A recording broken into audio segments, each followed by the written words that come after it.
दुखों की गठरी मोटिवेशनल स्टोरी इन हिंदी।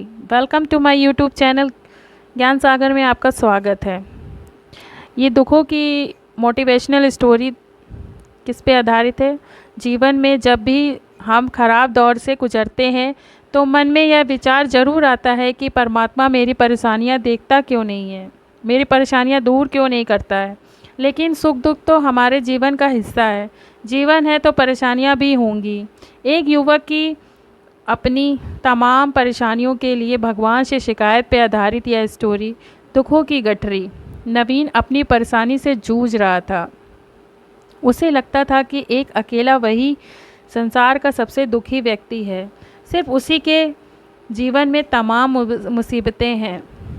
उसको भगवान से इस बात की बड़ी शिकायत रहती थी कि भगवान ने संसार के सारे दुख उसके हिस्से में दे दिए और फिर सब कुछ भूलकर कानों में रुई लगाकर सो गए हैं।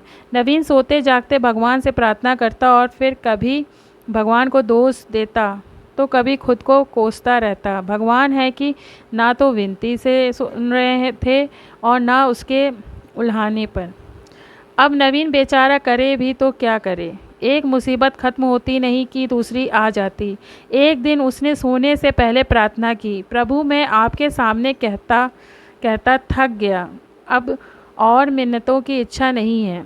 एक अंतिम बार कह रहा हूँ, कृपा करके मेरी प्रार्थना सुन लीजिए। अगर आपको मेरे दुख मिटाने हैं तो कम से कम इतना तो कर सकते हैं कि किसी ऐसे व्यक्ति के दुखों से मेरा दुख बदल दीजिए जिसके जीवन में मुझसे कम दुख हो। हमेशा के लिए नहीं तो कम से कम कुछ महीनों के लिए ही सही, थोड़े दिन के लिए मुझे भी कुछ राहत मिल जाए। अब भगवान ने नवीन की आखिरी इच्छा सुन ली और उसे उस रात सपने में भगवान दिखे। भगवान बोले, बालक मैं तुम्हारी प्रार्थना रोज़ सुनता था पर मैं उनके ऊपर ध्यान ज़्यादा दे रहा था जो तुमसे भी ज़्यादा तकलीफ़ में है। खैर तुम अपने सारे कष्टों को विस्तार से एक कागज़ पर लिखो, फिर एक गठरी बनाओ और शहर के मुख्य चौराहे पर जाकर उसे टांग कर आ जाओ। नवीन हड़बड़ाकर नींद से जागा। पहले तो उसको बिल्कुल यकीन ना हुआ कि सच में भगवान आए थे और उन्होंने उससे यह सब बातें कही हैं। फिर सोचा कि आज माने मैंने में क्या हर्ज है, क्या पता इससे ही कोई रास्ता निकल आए। उसने भगवान के दिए आदेश के अनुसार अपनी सारी परेशानियां अलग अलग कागज़ पर लिखी। इतनी परेशानियां लिख डाली कि सच में कागज़ का ढेर खड़ा हो गया और उसे गठरी में ही बांधना पड़ा। अब नवीन ने अपनी गठरी उठाई और पहुंच गया चौराहे पर, लेकिन वहां पहुंचकर चौराहे का नज़ारा देखकर अचंभे में पड़ गया। उसने देखा कि चौराहे पर तो पहले से ही लोगों की लंबी लाइन लगी हुई है जो उसी की तरह अपने अपने दुखों की बड़ी बड़ी गठरी लिए पहुँचे हैं। आखिर यह चक्कर क्या है? सब उसकी समझ से बाहर था। अभी वह इन विचारों में ही खोया था कि तभी एक आकाशवाणी हुई। उसमें सभी को अपनी गठरी को चौराहे पर लगी अलग अलग खूंटी में टांगने का आदेश हुआ। वहाँ बेहिसाब खूंटियाँ पहले से ही बनी थीं। सभी ने अपनी अपनी गठरी टांगी और फिर ईश्वर के अगले आदेश की प्रतीक्षा करने लगे। कुछ ही देर में दोबारा आकाशवाणी हुई और सबसे कहा गया कि सभी लोग अंदाजे से कोई ऐसी गठरी उठा लें जो उन्हें अपनी परेशानियों की गठरी से हल्की समझ में आती हो।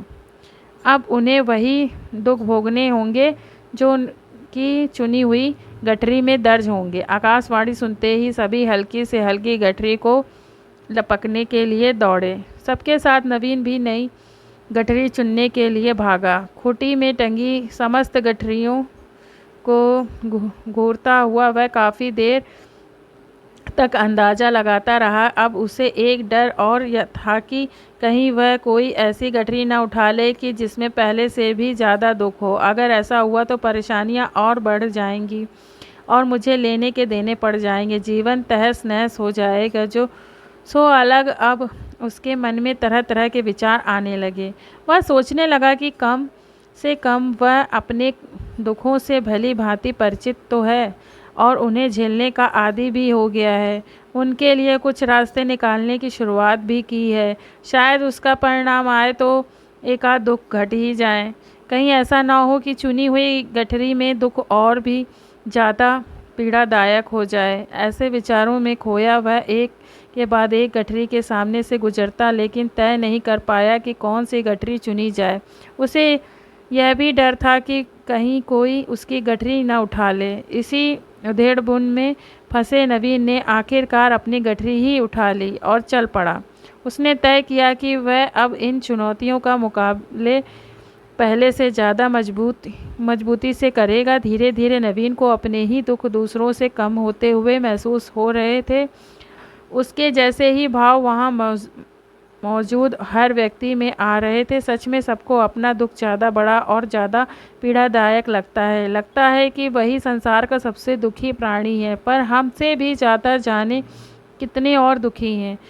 कितने ही लोग ऐसे हैं जिन्हें 2 वक्त का भोजन भी मुश्किल से नसीब होता है। कभी किसी की शानदार कोठी के आगे से गुजरते हुए यदि यह ख्याल बार बार आए कि जब किस्मत बट रही थी तो वह इस आदमी से पूछे क्यों रहा, अगर आगे रहता तो उसे भी ऐसा सुख और ऐश्वर्य मिल जाता। जिन लोगों के पास साहस और हौसला है वह आत्मविश्वास की नाव पर सवार होकर आसानी से जीवन की कठिनाइयों से सफलता प्राप्त कर लेते हैं। जरा ऐसे लोगों के बारे में सोचिए जो जीवन में मृत्यु के बीच झूल रहे हैं। कम से कम आप किस्मत की लाइन में इनसे आगे तो थे, स्वस्थ हैं, अपने काम के लिए किसी पे निर्भर नहीं हैं, अपना काम खुद करने के काबिल हैं।